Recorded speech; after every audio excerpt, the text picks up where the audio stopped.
abokina, ya aka yone abokina, akwai labari ne. Hello abokina, akwai labari kam.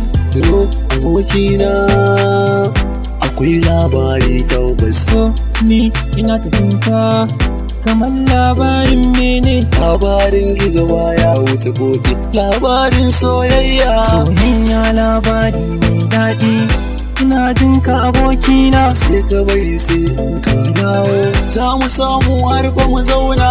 A kar da ka soma, ni ka ban labarin nan ai zai saka ni cikin nishaɗi.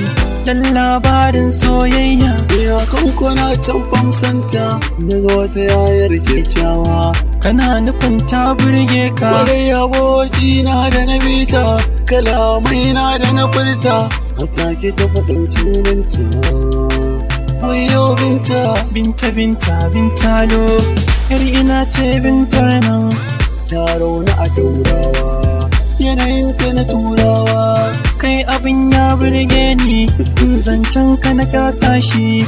Soyayya dace ce, garin Kaduna da na sauka, ni ma aina samu. Wace? Yar fara ce mai kyawu, shigar ta aina kyasa ta. Aina take ta faɗa mini, ni da kai ba ɓoyewa.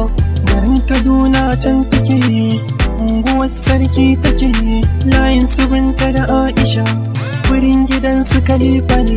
Kallon da ta yi min ya shiga, fuskar ta tamkar Indiya, gashinta ya sabko kaɗan, tsayinta bai wuce naka ba. Karkace na tsaye da ta yi, waya ma sunanta ne. Ta kaka ce Binta, tawa ko ummita. Harare to